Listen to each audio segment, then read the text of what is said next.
Chapter 3 10 Against Grendel. "It's like a slaughterhouse," said Hrothgar. He had gotten over his despair. His eyes were angry, and his mouth was set in a tight, grim line as he watched the servants mopping and scrubbing the blood from the ivory hall. His wife Wealhtheow laid her head on his arm. "Husband," she said simply, "who could have done this terrible thing?" "I don't know," admitted Hrothgar. "But when I find the culprits, I shall make them pay for it with the blood of their own." Unferth, the son of Ecglaf, was standing nearby. He was a rude and drunken fellow, always ready to argue even with the king himself. "You'll never have revenge, great Hrothgar, mighty as you are," he said rather sneeringly in a hard, dull voice. "Well, how's that?" demanded Hrothgar. Unferth shrugged. His shoulders were narrow, and he had a boil on his neck. He rubbed with his toe at a smudge of blood on the floor where he stood. "Because this was no mortal deed," he said. 30 men gone in a single night and no trace of their having offered resistance? Well, it's obvious what happened. They were eaten." Wealhtheow gasped. "Eaten?" she exclaimed. Unferth nodded. A horrid little look of amusement hovered above his mouth. "That's right. Grendel was here." "I've never believed in Grendel," the queen said slowly. "It's just a tale to frighten children when they're naughty. If you're not good, Grendel will come and gobble you up. That's what my old nurse used to say." She shivered, half pleased by the memory. "Besides," she went on, "all those stories of Grendel are very old. Nobody believes in that kind of thing anymore." "I do," snapped Unferth. "Grendel is the wickedest fiend who ever crawled in darkness. He lives with the wolves and the mists. Some say that when Cain killed his brother, Abel, he ran away on all fours, howling like a dog, and did not stop until he found a den at the end of the earth. And in that den, cast out and damned by God, Cain joined with a loathy snake, as black as jet, that drank the scum that comes on liquids bubbled up from the bowels of hell. One of their children had 3 heads, and vipers instead of fingers. Another was mouthed like a shark, but could fly through the air. And the most hideous and evil of all was Grendel. The earth quaked at his birth. The stars pitched into the sea. He was made of hate, greedy for men's blood, the arch enemy of all good things, the vilest." "All right," said Hrothgar. "There is no need to sound as though you enjoy it so much." Unferth scratched his boil with a grimy fingernail.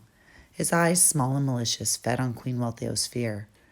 "Grendel did this," he said, with sinister softness. After a long, uneasy pause, during which the only sound came from the scrubbing brushes of the servants trying to clean the blood from the walls, "I know it." "I believe you do," Hrothgar said. "Takes an evil nose to smell the devil." Wealhtheow tossed her golden hair, and she said, "If it's true, and there is such wickedness at work in the night, then who can withstand it? The fiend must be angered by the shining hall that you have built, husband. The happiness of the harp and songs of the poets and laughter of your warriors, all this must bruise his vicious heart." "That's right," sneered Unferth. "Grendel will be back, and next time it will be worse." He looked sideways as he spoke, as if fascinated by the prospect. Hrothgar nodded grimly. "Let him come," he said. "He will not be made welcome." "What will you do?" Wealhtheow asked. "I shall wait for him," promised Hrothgar.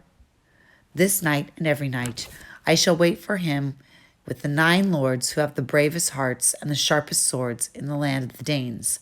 No child of Cain is going to ruin Hall Heorot." Unferth took a swig from his drinking horn. Aloud, he praised King Hrothgar's courage. Silently, he drank a toast to the demon Grendel.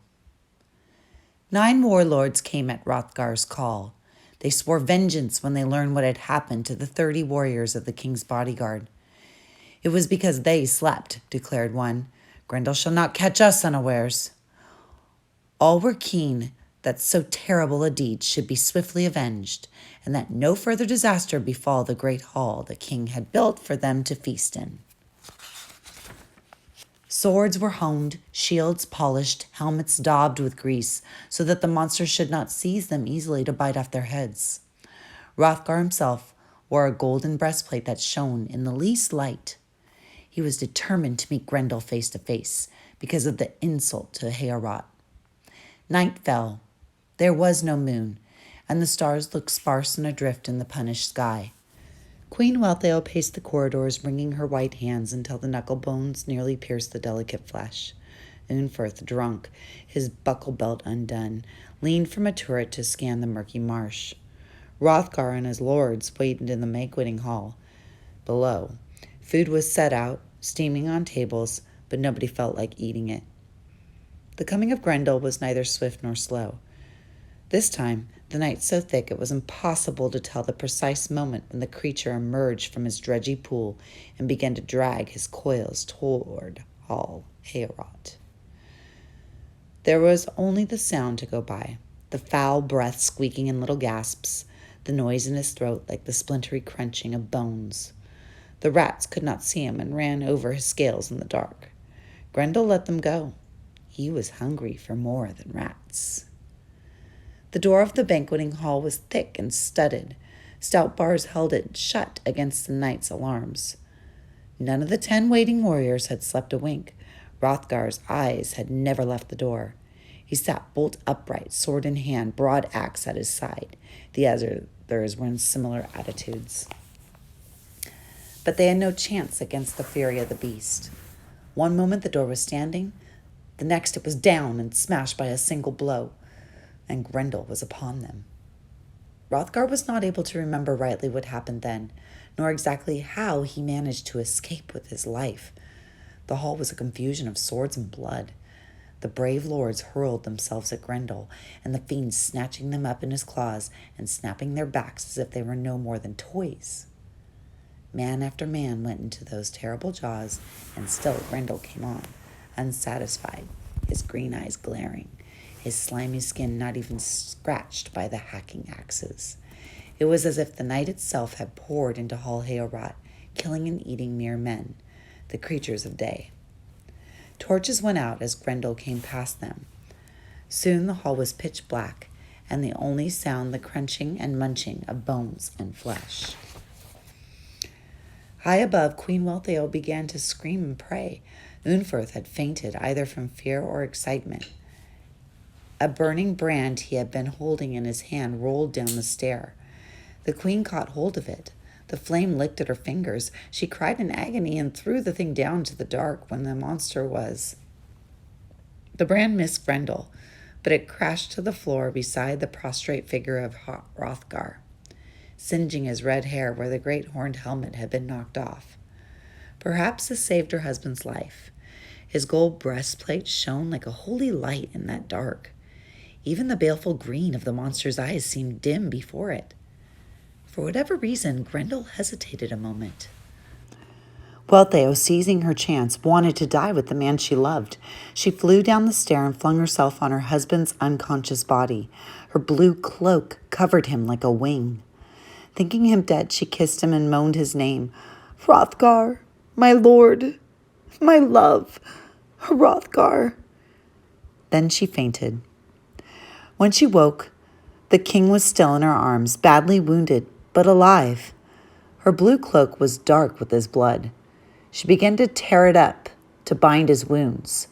Unferth stood over them, holding the brand with a tortured look in his eyes, as if it were his own hand burning.